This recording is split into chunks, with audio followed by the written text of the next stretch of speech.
vocês que estão conosco hoje sabem que estamos celebrando o aniversário do Padre Eduardo. E uma das coisas que o Padre Eduardo mais gosta é de ter crianças.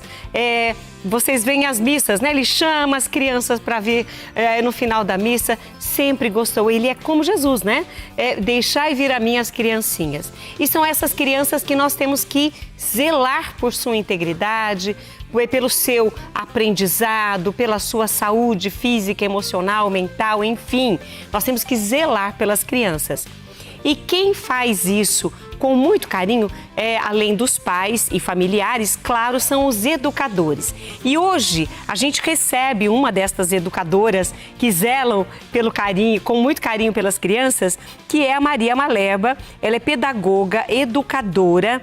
E o que mais que ela faz? Além da pedagogia, ela tem a formação em antroposofia, gestão de escolas Waldorf.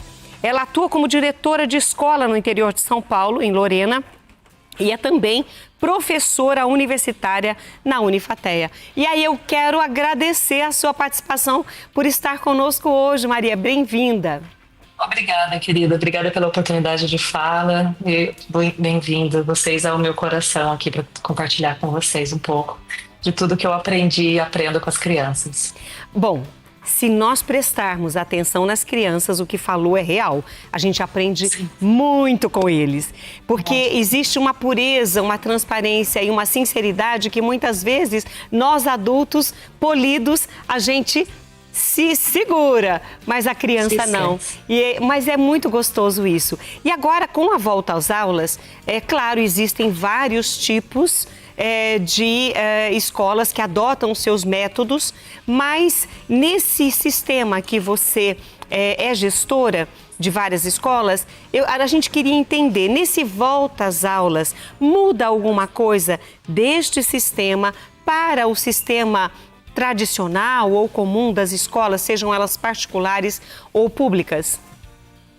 Bom, a gente está falando aqui de um recorte que é importante também saber, que é das escolas de educação infantil, né? Eu sou gestora de uma escola que tem educação infantil e fundamental 1. E a maneira com que a gente trabalha esse processo, a gente chama de integração das crianças, não é adaptação, é integração. Porque da mesma maneira que as crianças, elas se adaptam, nós também nos adaptamos a elas. Então é um processo que integra melhor todo o sistema de escola e família, né? Uma coisa também que é um pouco diferenciada nesse sistema que nós trabalhamos é que essa integração ela é feita respeitosa e aos poucos. Então, muitas vezes os pais ficam dentro da escola, os pais também estão se adaptando a um novo processo, né? Principalmente as crianças pequenas, muitas vezes é a primeira vez da criança na escola. Eu falo que é um segundo romper de cordão umbilical, né? A mãe está deixando a joia mais preciosa, ela ainda está se adaptando à maternidade, a criança tem 1, 2 aninhos e ela está ali sendo deixada num ambiente onde aquela mãe não tem mais o controle sobre, ela tem que confiar. Então esse processo de confiança, ele está intimamente relacionado à integração dessa criança no ambiente escolar. E nesse processo de integração, retomando a minha dúvida, como é nesse processo de integração, esta criança que chega, tem algo diferente que vocês fazem para que essa integração ela seja completa, ela seja harmônica, ela seja saudável? O que é feito? Bom, a primeira premissa é sempre escutar e respeitar a criança. Então aí é que entra a diferença nessa relação com a família. A criança ela precisa estar no espaço por ela confiar já no espaço. Isso demora um tempo. Então não é um dia que você vai e entrega a criança e ela já confia. Ela tem que ir aos poucos se permitindo estar lá. Então, os primeiros dias, por exemplo, a nossa integração tem um tempo mais reduzido de escola. Elas entram no mesmo horário da rotina delas, mas elas saem um pouco mais cedo, para já não ir forçando muito essa criança. Os pais podem ficar lá dentro da escola. Eles têm algumas regrinhas, eles precisam ficar em lugares determinados, para que essa criança também queira se desprender dele e experimentar o brincar e experimentar a roda com a professora. E daí, nisso, esse fiozinho entre essa criança e esse pai vai aumentando até o ponto que essa criança se sente já respeitada o suficiente para ficar ali e não olha para trás para o pai. Esse momento é o momento que a gente chega para o pai e para a mãe e fala, pode sair. Avisa ela e avisa que você vai sair porque você precisa trabalhar. Então esse processo é aos poucos. Aí, nesse momento, a criança já se sente mais segura, mais integrada, já fez novas amizades, já se sente mais à vontade com a professora, e isso faz com que ela também não sinta tanto a falta dos pais? Exatamente. E esse processo, ele é rápido, né? Muitas famílias trazem para mim, tipo, nossa, mas eu não consigo ter todo esse tempo, eu preciso voltar a trabalhar.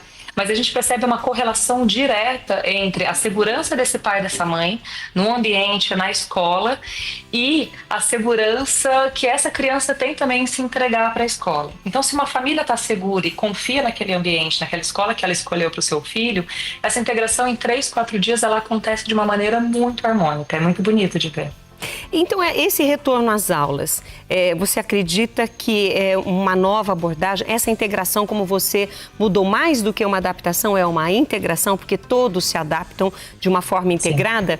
É um bom momento para os pais começarem, porque férias... Sinceridade, meus filhos hoje já estão todos adultos, mas a gente entende que a gente deixa as crianças um pouco mais à vontade. Só que agora tem regras, tem horário para chegar na escola, mesmo que saiam um pouco mais cedo, vai ter um momento em que elas terão o horário correto para sair.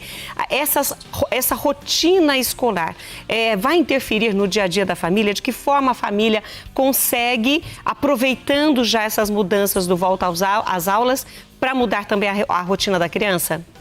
Sim, isso é muito importante, né? Férias é aquele momento que a criança às vezes come na hora que quer, acorda na hora que quer, dorme na hora que quer.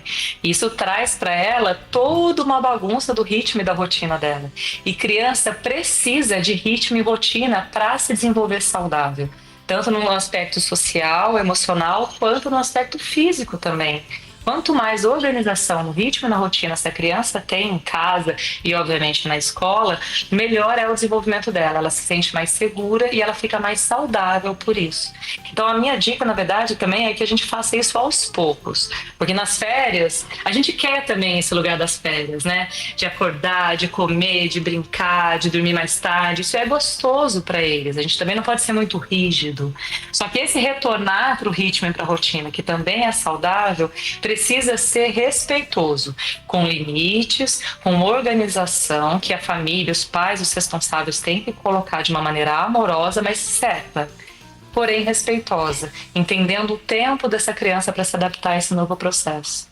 No caso do sono, até você comentou, dorme mais tarde, acorda mais tarde. A criança que estuda de manhã, se ela continuar dormindo até mais tarde, ela vai dormir na escola, porque ela vai acordar muito sonolenta. Então é horário, é momento também dos pais interferirem em relação ao sono da criança? Sempre. O sono da criança, para a criança ter essa saúde em todos os aspectos dela, é uma das coisas mais importantes. Então, assim, eu sou de uma base, porque a antroposofia, como você disse, que ela traz um olhar para o desenvolvimento humano e ela fala que as crianças são solares. O que isso quer dizer? A criança, quando ela está num processo saudável, respeitoso com o corpo e com o desenvolvimento dela, ela tem que dormir junto com o sol e acordar junto com o sol. Ou seja, essa criança tem que dormir cedo e acordar cedo. É o normal dela, biologicamente falando. Então, a gente precisa trazer essa criança o mais próximo possível desse processo. A gente sabe que hoje, com a tecnologia, com as luzes, com as cidades grandes, isso é mais desafiador. Então, eu dou dicas da gente ir escurecendo, trazendo uma lentidão para casa conforme o dia vai acabando. 6, 7 horas, vai abaixando as luzes, coloca a luz indireta. Ideal é já desligar a televisão. Quanto menos tela, depois das 6 horas da tarde, menor o estímulo para essa criança, para você conseguir voltar essa criança para dormir cedo. Porque se você traz muita luz, muito estímulo, é mais difícil ela retornar para esse ritmo mais solar. Essa sua dica foi, nossa, importantíssima, foi preciosa. Mas, às vezes, os pais não notam alguns sinais que a criança não está se adaptando ou está tendo dificuldades para aprender, para dormir, para acordar, para comer. Quais são esses sinais que os pais devem começar a observar? Olha, a volta às aulas está dando um certo trabalhinho. O maior desafio, eu acho que é a sonolência da criança, né, o cansaço excessivo dela e a irritabilidade. Né, uma criança que tem alguma coisa que está fora do eixo para ela, ela fica mais agitada e mais irritada. Então a gente precisa observar, e esse é um trabalho muito bonito com as crianças, né? É um lugar de observação, é um lugar de sutileza, não é uma bula, né? Quantas vezes a gente escuta isso e fala, ai, podia vir com bula, não vem com bula. Não, porque esse é o grande desafio para nós, é voltar a gente para esse olhar mais simples, mais sutil que a criança pede. Então quando a gente vai olhando esses sinais de, olha, ela está muito irritada, ela está muito cansada, a gente precisa ir, a partir disso, ajustando essa rotina. Então, assim, uma dica também que eu dou, não começa já essa rotina com tudo. Muitas vezes as crianças têm aula de inglês, aula de, né, de tênis, algum esporte, futebol. O ideal é que, pelo menos na primeira semana, na segunda semana, seja dedicada só ao retorno às aulas. E daí depois ela vai voltando para esse ritmo inteiro dela, para ela ir se adaptando também fisicamente, para esse sono ir se adaptando, para todo esse movimento dela que seja aos poucos e mais harmônico. Já existe há mais de 5 anos aí a recomendação de que as crianças não fiquem mais que 2 horas diante das telas. E você comentou, a partir das 6 horas da tarde, sem telas, sem televisão, sem tablet, sem celular. No caso, até mesmo com a nova lei que foi lançada agora no dia 13 de janeiro, sobre a proibição dos celulares nas escolas. A criança vai chegar em casa, vai querer usar o celular, ela vai querer usar o tablet, ver o joguinho ou o vídeo de preferência dela. Os pais podem também interferir nisso, devem interferir? Sim, eles devem interferir. E é o que você disse, né? Já tem alguns anos que a gente tem falado do quanto isso prejudica o desenvolvimento das crianças, né? A vertente que defende um pouco mais essa questão das telas para as crianças é a que fala que a criança não pode se alienar ao mundo, né? O mundo da tecnologia está aí, isso está na nossa mão o tempo inteiro, a inteligência artificial está vindo cada vez com mais fortaleza. Só que o que eu falo eu acredito também nisso, a gente não vai alienar as crianças, mas as coisas precisam ser aos poucos. Porque ela precisa, nesse começo, ter o que a gente sempre teve. Os parques, a brincadeira, o movimentar o corpo, os jogos, as leituras, o livro, o raciocínio. Então, quanto menos tela a gente conseguir dar para essa criança, é o ideal. E aos poucos a gente pode ir introduzindo ela nesse mundo, preferencialmente depois dos 11, 13 anos, tá? Então eu sei que pedir bastante, mas a gente precisa olhar. Eu tenho falado que essa lei do celular é igual à lei do cigarro. Lembra esse paradigma quando a gente estava há tantos anos atrás achando que fumar era bonito, que fumar era chique, podia fumar em qualquer lugar, e depois começou a se perceber, olha, não faz tão bem assim. Olha, vamos começar a ter algumas proibições, porque as pessoas precisam, né, entender que não é tão bom. Então a gente está no caminho que é bem parecido com essa do cigarro. A diferença é que, principalmente na primeira infância, é o melhor momento da gente proteger essas crianças. Então, o lugar de dificuldade é de saber que essa família, ela precisa ser firme. E muitas vezes ela também perceber, né, que ela precisa estar tempo com a criança.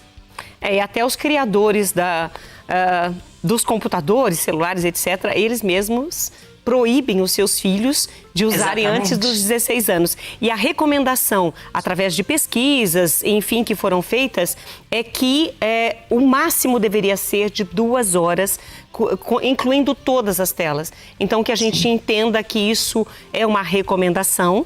Agora, hoje existe a proibição nas escolas e que isso possa ser convertido, transformado em benefício para a saúde mental, saúde física, enfim, dos nossos filhos. Maria, eu quero agradecer a tua participação comigo hoje. Nós estamos aqui conversando com a Maria Malerma. Ela é pedagoga, educadora, e hoje nos ajudou bastante. E eu acho que pisar na grama, gente, isso é bom demais. Você falou sobre a natureza, leva a criança para o parque, põe ela para pisar na grama, que ajuda bastante também a acalmar. Exatamente, gente, é comprovado os benefícios, ajuda e muito a regular as emoções das crianças. É ótimo. Muito obrigada, querida. Eu que agradeço, obrigada por você dar todas essas dicas para nós. Que Deus abençoe. Amém, eu abençoe vocês também. Parabéns por todo o programa, parabéns por tudo, viu? Obrigada. Gratidão. Muito obrigada. E olha, gente, que delícia poder conversar com uma profissional que nos orienta de forma a fazermos com que os nossos filhos, nossos netos, sobrinhos, as nossas crianças possam ter aí muito mais saúde nesse retorno às aulas e em todos os dias das vidas delas.